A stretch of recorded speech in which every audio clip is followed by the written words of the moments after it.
Alhamdulillah Rabbil Alamin wa sallallahu ala nabiyyina Muhammadin wa alihi wa man wala. Alors,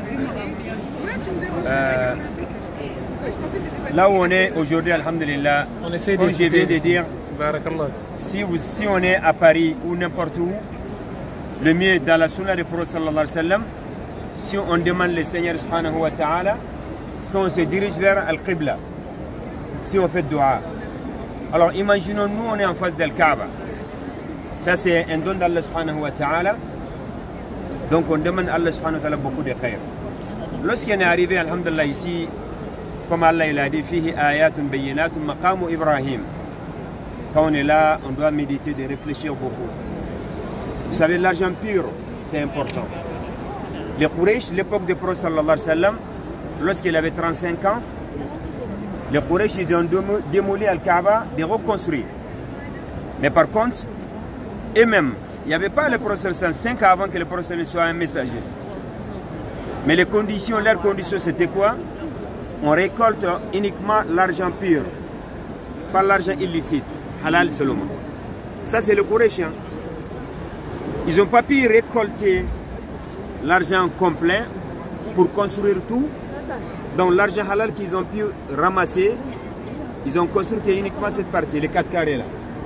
Mais par contre, là où les lumières vertes que vous voyez, les ronds là, là-bas ça fait partie d'Al-Kaaba aussi, à la base.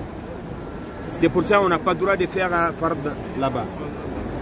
Si l'imam vient souvent et fait nafila là-bas, souvent c'est ouvert, il y a des portes, on a la possibilité de rentrer, on fait des unités de prière ou plus. Il n'y a pas de problème. Mais le fardeau c'est l'extérieur, parce que là-bas c'est dans le Kaaba. Pourquoi Quraysh ils n'ont pas voulu mélanger l'argent illicite et illicite? Parce que c'est la maison d'Allah subhanahu wa ta'ala. Alors nous les musulmans, on doit faire toujours des tirs, de regarder. Je cherche l'argent licite pour dépenser sur le chemin de mon Seigneur subhanahu wa ta'ala. Alors si on dit Maqam Ibrahim, là où il y a le départ d'Ibrahim, on est passé tout à l'heure à côté et on vous avait montré le départ. Là, ce qu'il faut comprendre et retenir, surtout ici à la Mecque, surtout dans le Masjid al-Haram, il faut qu'on évite de ne pas faire l'association. Il faut qu'on évite l'association ici. Parce qu'ici on dit Allah il est unique. Il n'y a que lui qui mérite l'adoration. Mais souvent si on touche le grillage ou le tissu d'Al-Kaaba, de toucher comme ça, sans arrière-pensée, mais par contre de toucher parce que là je vais avoir des barakas, la bénédiction, et ça c'est faux. Vous savez, Omar ibn Khattab, le deuxième calife après le prophète sallallahu alayhi wa sallam, quand lui il a fait tawaf, il est arrivé à l'endroit de la pierre noire, il a dit à la pierre, il parle à la pierre, il dit si je n'avais pas vu le prophète sallallahu alayhi wa sallam te touche, je ne te touche pas, je ne t'ai jamais touché. Pourquoi? Parce qu'il a dit je sais que tu es une pierre, tu ne vas pas me rapporter de bonheur ni de malheur. Et ça c'est la vérité aussi. Donc nous aussi, si on touche la pierre ou la porte ou je ne sais pas n'importe où ici, et on pense que peut-être en touchant je vais avoir de baraka ou de khair, ça c'est zéro. C'est comme on oublie pourquoi on est là. Et ça c'est les choses qu'il ne faut pas penser. Et si on est là, comme j'ai dit, on doit multiplier beaucoup de doigts. Parmi le meilleur doigt, le doigt de Prophète sallallahu alayhi wa sallam. Là on doit dire entre les coins yéménites et la pierre noire. Ça c'est le doigt tout le temps. Rabbana atina fi dunya hasana. C'est comme ça le prophète sallallahu alayhi wa sallam a dit. Ibn Omar aussi, parmi les choses qu'on peut dire ici, on a parlé de Hijr Ismaïl, la pierre noire, Multazam, également l'eau de Zamzam. L'eau de Zamzam, comme je disais avant-hier, lorsqu'on est parti à Béro, Gars, l'eau là-bas, bon, on a ramassé beaucoup de l'eau là-bas. Mais moi je vous conseille, il ne faut pas qu'on ramène ça à Paris. Il ne faut pas qu'on ramène ça de donner à quelqu'un, alors tu es malade, bois ou non. Ramène l'eau de Zamzam qu'on a ici. Et moi je vous conseille de profiter de boire beaucoup de l'eau de Zamzam ici. Excepté s'il y a des cas exceptionnels. Ça, on arrive à comprendre aussi l'eau de Zamzam. Anas bin Malik, lui, quand il est arrivé ici, il cherchait le prophète sallallahu alayhi wa sallam, il ne connaissait pas.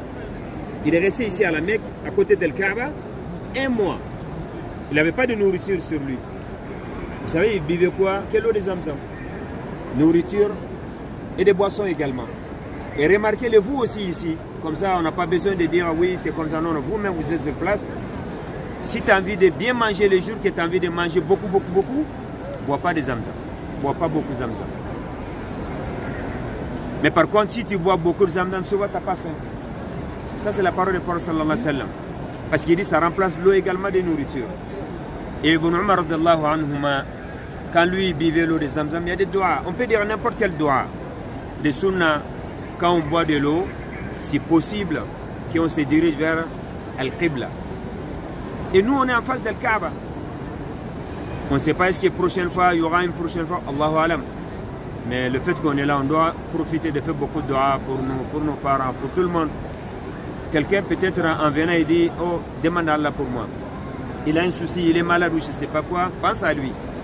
Parce que le fait qu'on fait doigt sincère pour quelqu'un, un ange sera à ta disposition. Chaque fois que tu dis, oh Seigneur, pour telle personne, il dit Amin. Et également pour toi aussi. Si les anges ils font doigt pour quelqu'un, c'est Masha'Allah. Donc Ibn Omar, lui, il faisait doigt. Il commençait d'abord, il demandait à Allah subhanahu wa ta'ala la science.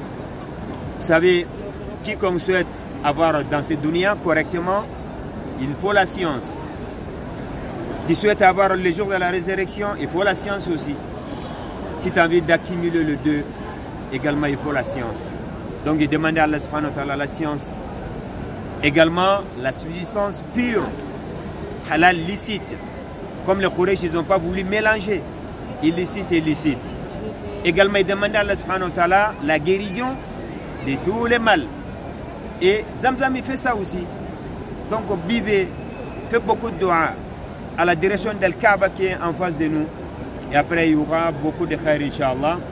On ne va pas rester encore plus longtemps parce que là, il est presque 3h15. Donc là, juste on part à côté. Et alors, les Zamzam, c'est parmi les sunnahs du prophète sallallahu alayhi wa sallam. Nous, on a fait des rakas juste khalfa maqam Ibrahim.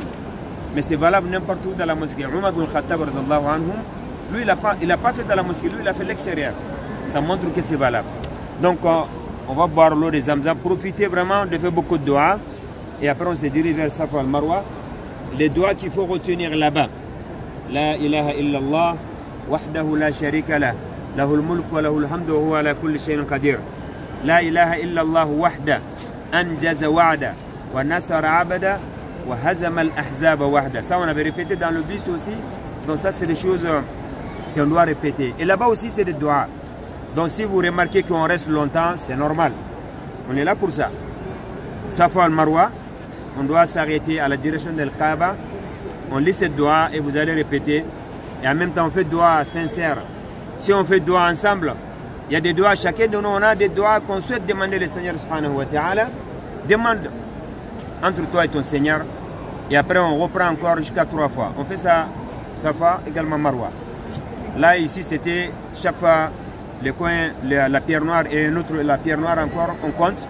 Mais Safa al-Marwa, c'est aller-retour, donc là, ça va plus vite. Mais sauf que c'est un peu long. Donc sur ce, on demande qu'Allah accepte nos adorations, qu'il nous donne beaucoup de khair dans ce bas monde, également les jours de la résurrection, et qu'il nous épargne de l'enfer, et qu'Allah pardonne à nos parents, nos amis, nos familles et tous les musulmans, également les gens qui sont dans le besoin et les gens qui sont malades, et tout le monde. Si on demande à Allah subhanahu pour tout le monde, lui, c'est lui qui guide qui il veut, il ramène qui il veut au niveau de vers lui, c'est la droiture, et ça c'est quelque chose de très important.